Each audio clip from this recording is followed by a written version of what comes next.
નમસ્કાર, આપ જોઈ રહ્યા છો નેશન પ્લસ ન્યૂઝ. હું છું આપની સાથે હેતલ વગર.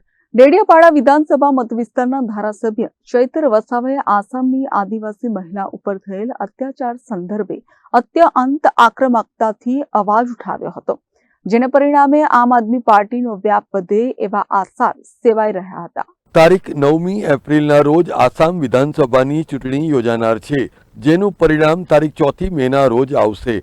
ત્યારે ભારતીય જનતા પાર્ટી પુનઃ એકવાર સત્તા અંકે કરવા માટે આશ્વસ્ત છે. ત્યારે કોંગ્રેસ અને આમ આદમી પાર્ટીએ પણ આસામમાં ચૂંટણીના જંગમાં ઝુકાવીને પાસાઓ ગોઠવવાની તૈયારીઓ શરૂ કરી દીધી છે. જેના ભાગરૂપે આજરોજ આમ આદમી પાર્ટી દ્વારા આસામ વિધાનસભા ચૂંટણી માટેના સ્ટાર કેમ્પેનરનું લિસ્ટ જાહેર કરવામાં આવ્યું હતું, જેમાં ગુજરાતમાંથી માત્ર પ્રદેશ અધ્યક્ષ ઈસુદાન ગઢવી અને વિસાવદરના ધારાસભ્ય ગોપાલ ઇટાલિયાનો સમાવેશ કરવામાં આવ્યો છે.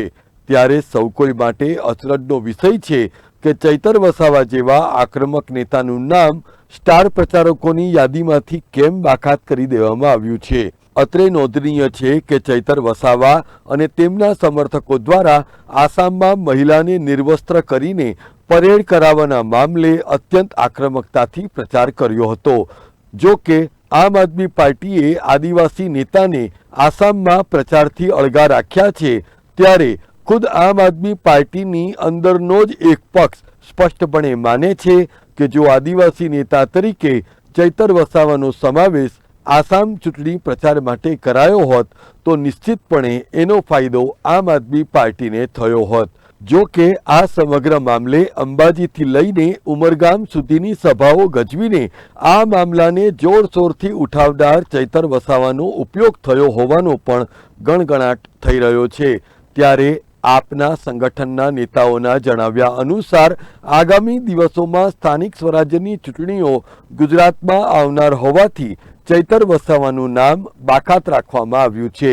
જો કે જો સ્થાનિક સ્વરાજ્યની ચૂંટણીનો જ હવાલો આપવાનો હતો તો પ્રદેશ પ્રમુખ ઉપર તો એક ધારાસભ્ય કરતાં વધારે જવાબદારી હોય છે.